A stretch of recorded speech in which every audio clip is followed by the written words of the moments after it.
Sziasztok!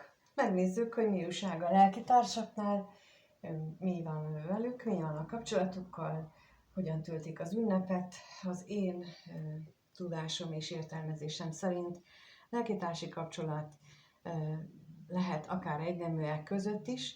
Ez nem feltétlenül párkapcsolat, ez lehet szülő, gyermek, tanár, diák, munkatárs, és bármilyen baráti vagy rövid ismerettségi kapcsolódás is. A lényeg, hogy ők azért találkoznak, mert valamilyen módon segítik egymás életfeladatának a megvalósítását is. Ez a segítség nem feltétlenül pozitív értelemben nyilvánul meg, vagy legalábbis mi nem úgy éljük meg, nem minden esetben. Lehetséges például az, hogy leggyakrabban az irigység és a féltékenységre akarják felhívni a figyelmünket. Ezt azt tapasztaltam, hogy nagyon-nagyon sok mindenkinél jelen van, és ez nagyon-nagyon sok mindenkinek okoz problémát. Még akkor is, hogyha valaki ezt így kapásba azt mondja, hogy nem, én is ezt mondtam, ezt hittem, és aztán rá kellett jönnöm, hogy nagyon-nagyon mélyen, és nagyon-nagyon ritkán, de van bennem irigység. Talán most már egyre kevesebb, mióta ezt felismertem, vagyis azóta nem olyan jöttem rá, de bizony ezt provokálták belőlem, amikor olyan személyekkel találkoztam, főleg korai eleinte, hogy nem tudtam, hogy őket az irigység hajtja, és sokszor ezt nem is vesszük észre.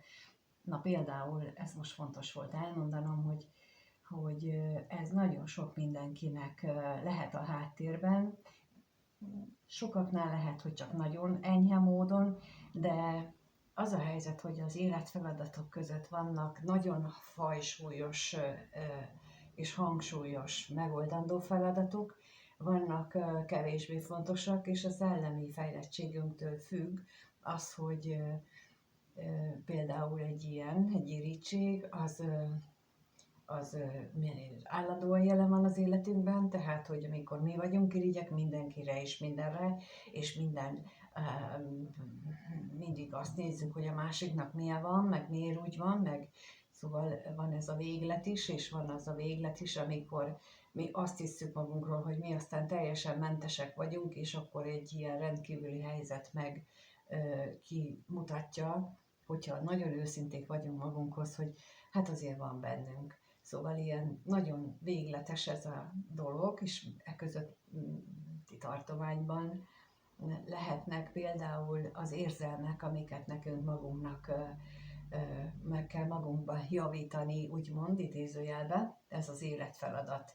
És nem csak az irítségre, de lehet ugyanilyen dolog a szegénységgel kapcsolatos elutasítása, a szerelem elutasítása, ugyanúgy, mint ahogy az irítségre azt mondjuk, hogy én nem vagyok irigy, ugyanúgy azt mondjuk, hogy hát én nekem minden rendben van a szerelem megélésével kapcsolatosan, és egyik sem igaz, csak nem tudunk róla, illetve csak mást képzelünk, mint ami van. Szóval egy lélektárs azért is érkezhet, hogy ezekre rávilágítson bennünk, és ami nagyon őszinték vagyunk, akkor ezt észre is vesszük, vagy pedig neheztelést élünk meg magunkban, hogy ez meg mit csinál, és miért ezt mutatja nekem, és ez egy nagyon jó mutató, hogyha valakire ilyen dolgok miatt neheztelést érzünk, na akkor azzal nekünk belül biztos dolgunk van. Úgyhogy minden neheztelés, amit érzünk a másik ember iránt, az valamiféle, nem biztos, hogy pont ugyanaz, de valamiféle kisebb-nagyobb életfeladatot mutat bennünk. Úgyhogy ilyen hosszú bevezető után akkor meg is nézzük, hogy mi a helyzet ebben az élettársi kapcsolatban, a kapcsolattal, mi az ő kapcsolódásuk. hogyan van az ő kapcsolódásuk, mi az ő ennek a kapcsolódásnak a helyzete, jelenlegi helyzete, hogyan van az ő kapcsolatuk.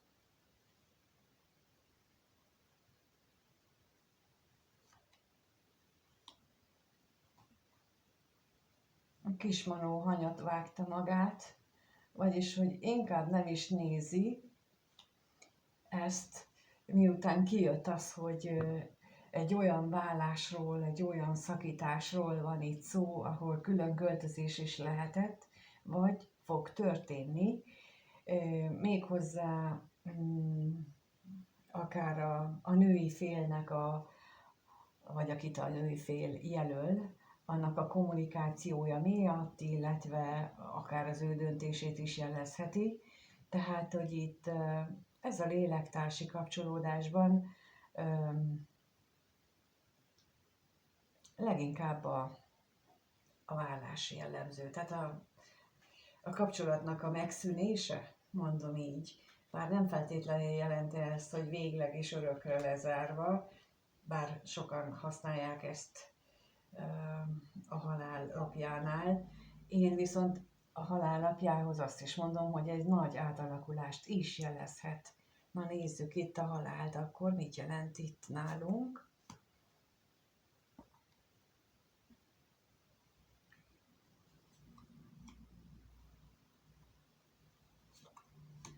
Hát sokkal inkább itt az átalakulást érzékeltem az előbb is, de most a napok is ezt mutatják, hogy bár időről időre azt tapasztalhatják meg, hogy ez a kapcsolat, ez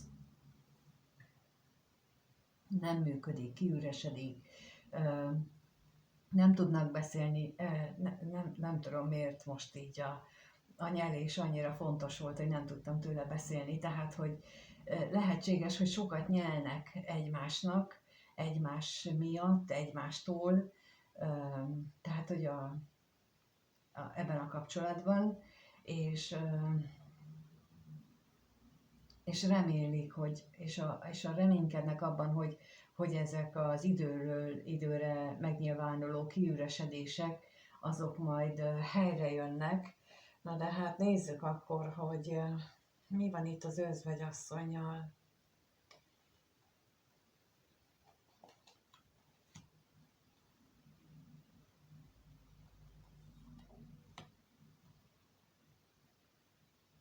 Elképzelhető, hogy a múltban ő volt az, aki akár itt a változtatást akarta, akár az elbizonytalanodást,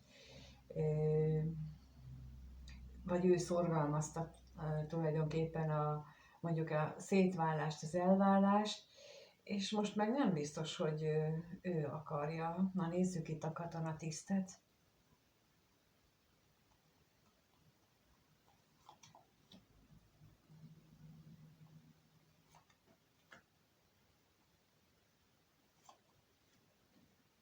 Hát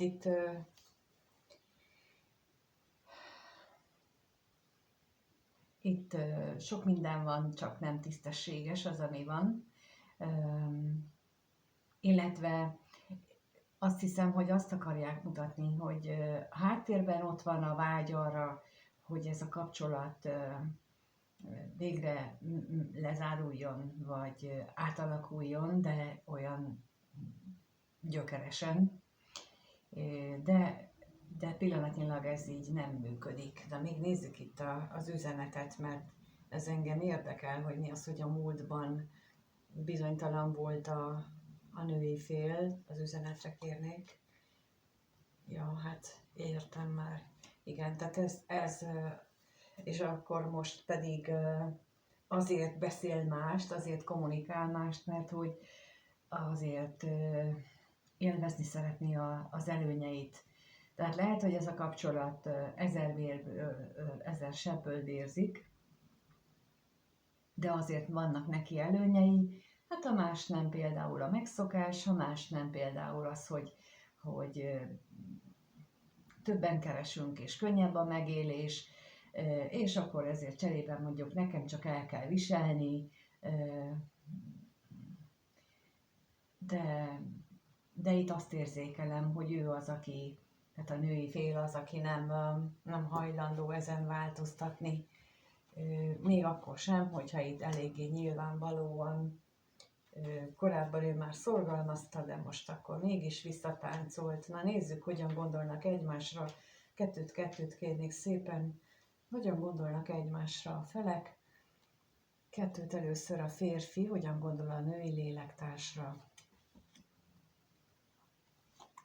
És a nő hogyan a férfira.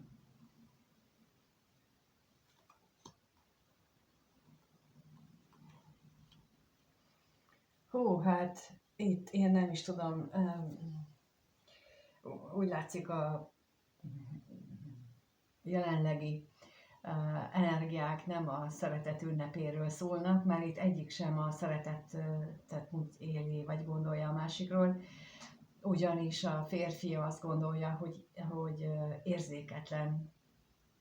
Szó szerint ezt látom ebből a két lapból, ezt érzékelem, hogy a társa az egy érzelmileg sivár és érzéketlen, vagy legalábbis azt mutatja, na nézzük itt a veszteséget.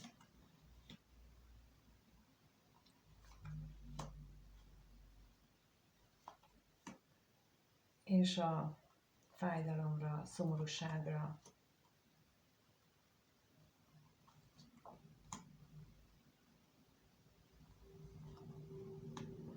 Hát lehet, hogy a múltban, amikor még ez a kapcsolat létrejött, akkor voltak szép pillanatai ennek a kapcsolódásnak, de ez nagyon gyorsan kiüresedett, és ennek már jó ideje. Tehát, hogy ez a kapcsolat, legalábbis a férfi úgy gondolja, hogy a nő részéről itt nincs már mögötte semmi.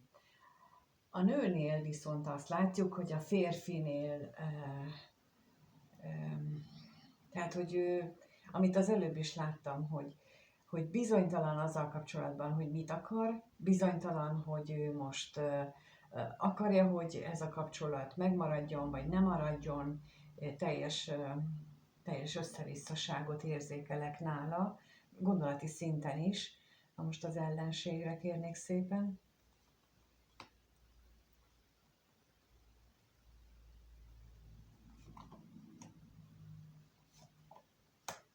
És a bíróra.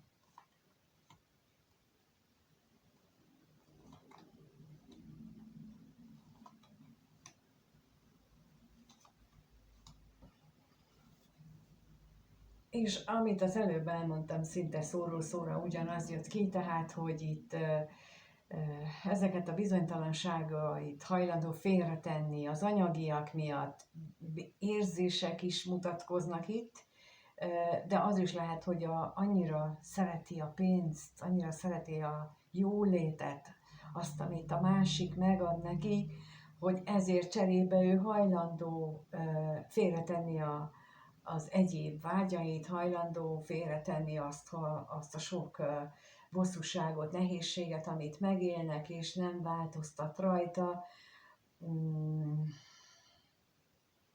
Ez mondom szó szerint szinte az, amit az előbb elmondtam, amit ott érzékeltem, és megnézzük, hogy milyen érzések vannak közöttük, milyen érzések vannak itt a lelkitársak között. Kettőt kérnék szépen. Először a férfi mit érez a nő iránt, 2 lapot kérek, mit érez a férfi a nő iránt, és a nő a férfi iránt.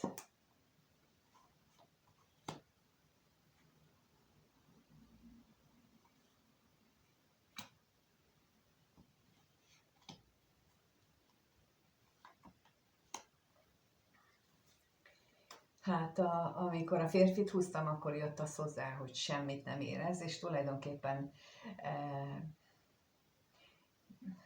érzelmileg nem nagyon kötődik hozzá, anyagilag hát látja ennek az előnyeit, mármint a kettejük kapcsolatának az előnyeit, de valójában itt csak az anyagi megfontolások jöhetnek szóba. Na nézzük itt a kevés pénzt.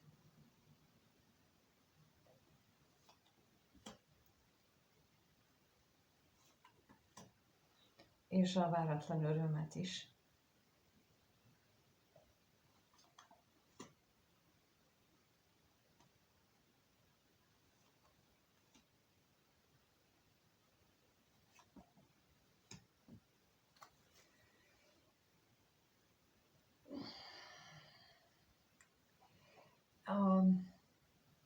Itt a megszokást mutatja a kevés pénzre, tehát hogy így valamennyire összecsiszolódtak, vagy már ők, vagy valamennyire ugye azért lelkitársak, mert azért ők jól kijönnek bizonyos szegmensében az életüknek, és itt ezt mutatja, hogy tehát így lélekszinten azért vannak ilyen jó kapcsolódási pontjaik, és ez kezdetektől fogva megvan, és azért ez egyes esetekben mondjuk a testi kapcsolódás is jól működik, tehát hogy a kémia az még megvan köztük, vagy legalábbis ha élnek vele, akkor az még működik, és ez a férfi számára elégséges érzelmem szintjén. A női oldalról kijött az, hogy a kettejük kapcsolata az elég távolságtartó, és itt olyan, minthogyha ugye kiesett az alapot az özvegyasszony, keresztbe is tettem, hogy olyan érzésem van itt ezzel az özvegyasszonnyal, mint ami az elsőnél ott volt, hogy ő ilyen, mint ahogy ide is tettem, hogy ő ilyen ragaszkodással,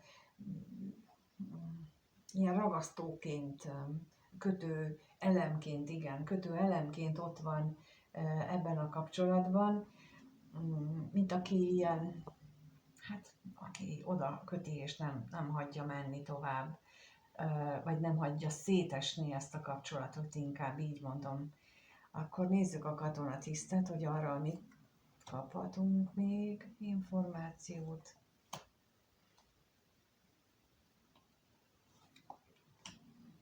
És a házasságra.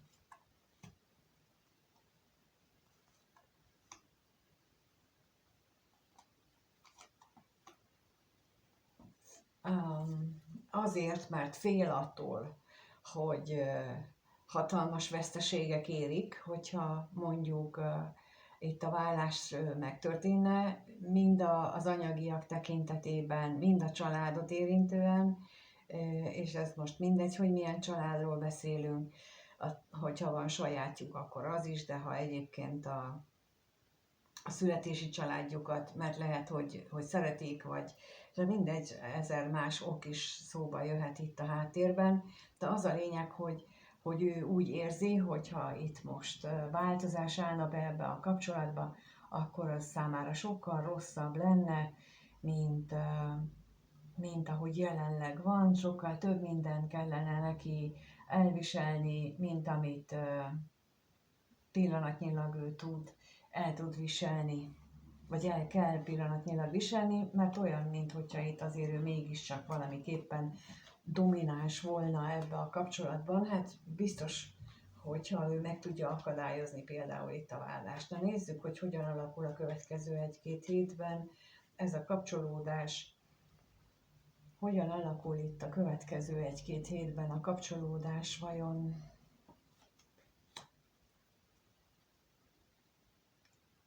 hogyan alakul a kapcsolat kettejük között.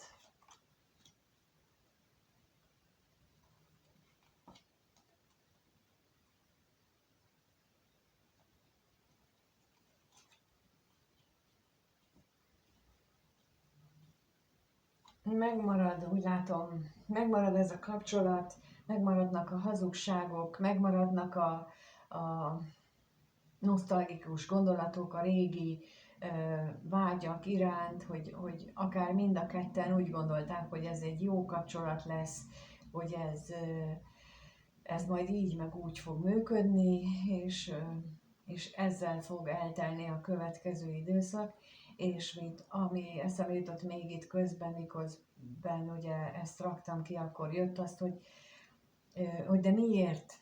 Hogyan lehet ezt ilyet Na most nagyon-nagyon sok mindenkinek az a feladata, hogy példaként mondom, hogy amikor valakinek a négyes házban vagy a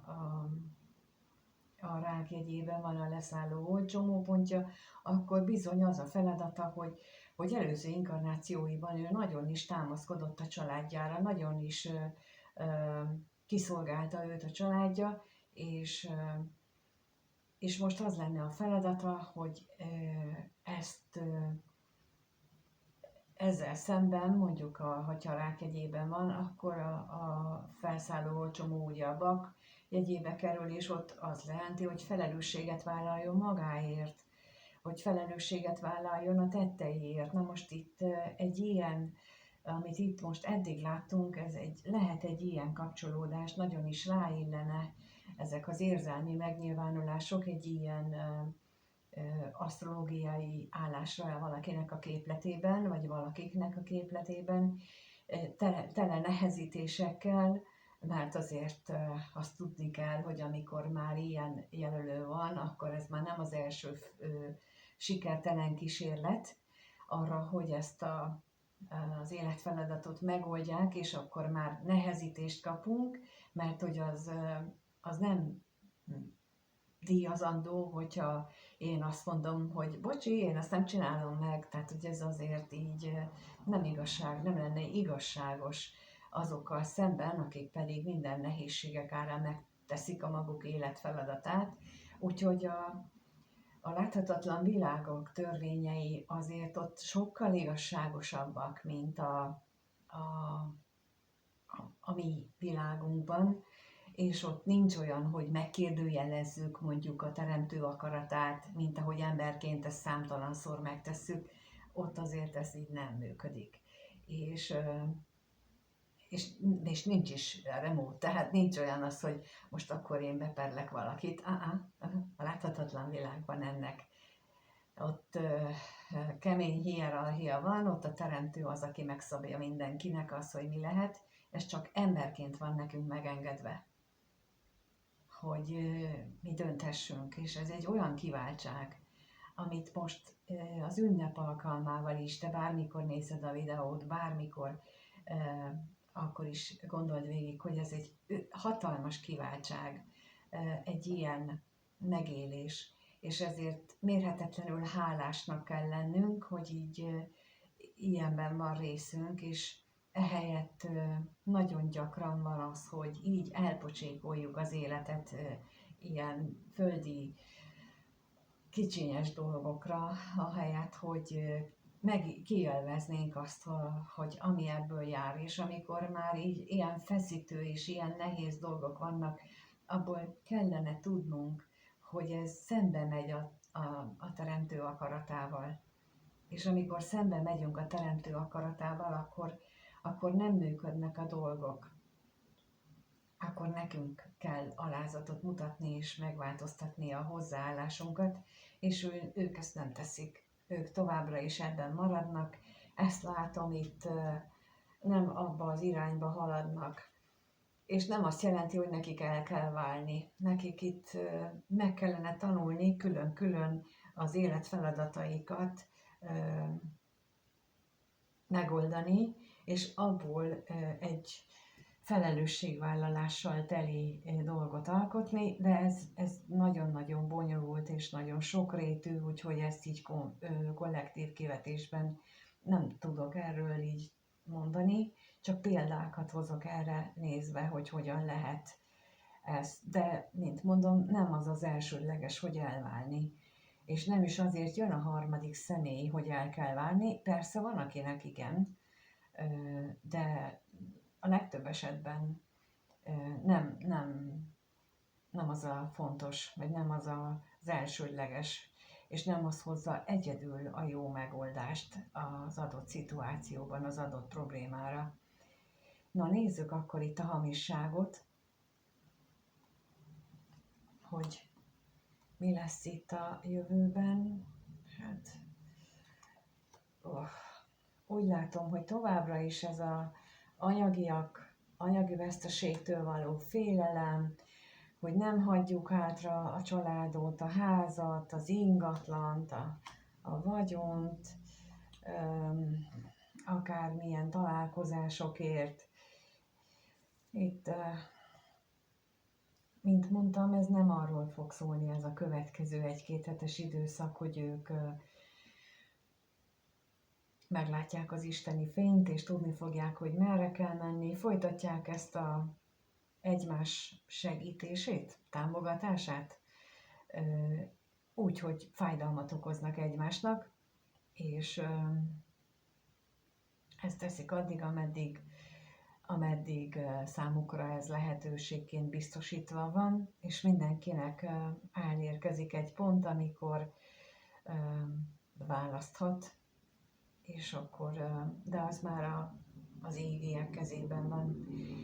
Köszönöm, hogy itt vagytok, és nézitek az ünnepen is ezeket a videókat. Remélem segít nektek, mármint azoknak, akik egyedül vannak, és ez a joghíján ez a szórakozás, hogy videókat néznek. Én legalábbis kifejezetten ezzel a szándékkal csinálom most is, ugyanúgy, mint korábban, vagy a többi napon, mert jó az, amikor ilyet kapunk, mert akkor az azt jelenti, hogy fontosak vagyunk. Legalábbis én úgy éreztem annak idején, amikor nekem erre szükség volt, és én ezt próbálom visszaadni másoknak, nektek, akik itt vagytok. Köszönöm, hogy itt vagytok. Köszönöm, hogyha tetszik és lájkoltok, vagy feliratkoztok, ha még nem vagytok feliratkozva a csatornára, ezzel is kifejezve azt, hogy örültök annak, amit csinálok, esetleg a kommentben megírhatjátok, és mindenkinek minden jót kívánok. Sziasztok!